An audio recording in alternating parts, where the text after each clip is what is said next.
வணக்கம் நண்பர்களே. நம் அன்றாட வாழ்க்கையின் ஓட்டத்தில் நாம் பல மனிதர்களை சந்திக்கிறோம். பல சூழ்நிலைகளை எதிர்கொள்கிறோம். சில நேரங்களில் கோபம், சில நேரங்களில் ஏமாற்றம், சில நேரங்களில் தடைகள், இவை அனைத்தும் நம்மை சோர்வடையச் செய்கின்றன. ஆனால் நம்மை சுற்றியுள்ள இயற்கையும் சாதாரண பொருட்களும் கூட நமக்கு மிகப்பெரிய வாழ்க்கை பாடங்களை சொல்லிக் கொண்டிருக்கின்றன என்பது உங்களுக்கு தெரியுமா? இன்று இந்த வீடியோவில் நாம் 6 மிகச்சிறிய கதைகளை பார்க்க போகிறோம். ஒரு சிறிய கதை, ஆனால் ஒரு பெரிய உண்மை. இந்த கதைகளை கேட்ட பிறகு நீங்கள் வாழ்க்கையை பார்க்கும் விதமே மாறக்கூடும். வாருங்கள், கதைக்குள் போவோம். நம்முடைய முதல் கதை ஒரு கல்லுக்கும் மரத்திற்கும் இடையேயான கதை. ஒரு மனிதன் மிகுந்த கோபத்தில் இருந்தான். அந்த கோபத்தை யாரிடம் காட்டுவது என்று தெரியாமல் அங்கிருந்த ஒரு பெரிய மரத்தின் மீது ஒரு கல்லை எடுத்து எறிந்தான். அந்த கல் பட்ட வேகத்தில் மரம் காயமடைந்தது. ஆனால் ஆச்சரியம் என்னவென்றால், சில நிமிடங்களில் அதே மரம் தன்னை காயப்படுத்தியவனுக்கு இனிப்பான பழங்களை கீழே விழச் செய்தது. இந்த கதை நமக்கு என்ன சொல்லித் தருகிறது? உலகம் நம் மீது கற்களை எறியலாம். துரோகம், பொறாமை, கோபம், தேவையற்ற விமர்சனங்கள், இவை அனைத்தும் கற்கள்தான். ஆனால் நாம் ஒரு மரத்தைப் போல் இருக்க வேண்டும். உலகம் நம் மீது எதை எறிந்தாலும் பதிலுக்கு நாம் கொடுக்க வேண்டியது நம்மிடம் உள்ள சிறந்த விஷயங்களைத்தான். நம்மை காயப்படுத்தியவர்களுக்கும் நல்லது செய்வதே உண்மையான மனிதத்தன்மை. அதுதான் நம்மை மற்றவர்களிடமிருந்து வேறுபடுத்தி காட்டுகிறது. வாழ்க்கையில் சில நேரங்களில் சில வார்த்தைகள் வாழ்க்கையே மாற்றிவிடும். அவை நல்ல வார்த்தைகளாகவும் இருக்கலாம், அல்லது மோசமான வார்த்தைகளாகவும் இருக்கலாம். இது இரண்டாவது கதை. ஒரு நண்பன் கோபத்தின் உச்சியில் இருந்தான். தன் நெருங்கிய நண்பனிடம் மிகவும் கடுமையான, மனதை புண்படுத்தும் வார்த்தைகளை சொல்லிவிட்டான். கோபம் தணிந்த பிறகு தன் தவற்றை உணர்ந்து அவனிடம் மன்னிப்பு கேட்டான். ஆனால் அந்த வார்த்தைகள் ஏற்கனவே ஒரு உடைந்த கண்ணாடி போல ஆகிவிட்டன.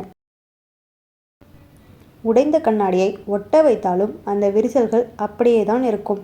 அந்த வார்த்தைகளும் மீண்டும் பழைய நிலைக்கு உறவை கொண்டு வரவில்லை. நண்பர்களே, கோபம் என்பது தற்காலிகமானது. ஆனால் அந்த நேரத்தில் நாம் பேசும் வார்த்தைகள் நிரந்தரமான வடுக்களை உண்டாக்கிவிடும். அதனால் பேசும் முன் வார்த்தைகளை சிந்தியுங்கள். வார்த்தைகள் கூர்மையான ஆயுதம் போன்றவை. தடைகளை கண்டு பயந்து போய் நிற்கிறீர்களா? அப்படியென்றால் இந்த கதை உங்களுக்கானது. ஒரு நதி நமக்கு பொறுமையை கற்றுக் கொடுக்கிறது. ஒரு அழகான நதி தன் பயணத்தை தொடங்கியது. அது ஓடிக்கொண்டிருந்த பாதையில் பல பெரிய கற்களும் பாறைகளும் அதன் வழியை மறித்தன. ஆனால் நதி அதற்காக நிற்கவில்லை. கற்கள் மீது மோதி தன் சக்தியை வீணடிக்கவில்லை. சாதுரியமாகவும் பொறுமையாகவும் அவற்றை சுற்றி வளைத்து தன் பயணத்தை தொடர்ந்தது. இறுதியில் அது பிரம்மாண்டமான கடலை அடைந்தது. நம் வாழ்க்கையும் இந்த நதியைப் போலத்தான். நம் இலக்கை நோக்கி பயணிக்கும்போது பல தடைகள் வரும். தோல்விகள், பணப்பற்றாக்குறை, மற்றவர்களின் எதிர்ப்பு, இவை அனைத்தும் தடைகள்.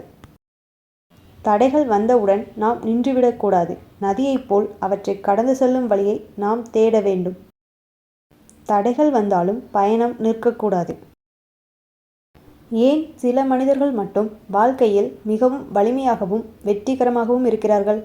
தங்கம் ஏன் மதிப்புடையது தெரியுமா? தங்கம் பூமிக்கடியில் இருந்து கிடைக்கும்போது அது அழகாக இருப்பதில்லை. அது கொதிக்கும் நெருப்பில் உருகுகிறது. அதன் பிறகு கொல்லரின் சம்மட்டியால் பலமுறை அடிக்கப்படுகிறது. அதன் பிறகுதான் அது அழகான, விலைமதிப்பற்ற ஆபரணமாக மாறுகிறது. நாமும் ஒரு தங்கத்தைப் போலத்தான். நமக்கு ஏற்படும் கஷ்டங்கள், தோல்விகள், அவமானங்கள், இவை அனைத்தும் நம்மை உருக்கும் நெருப்பு மற்றும் அடிக்கும் சம்மட்டிகள்.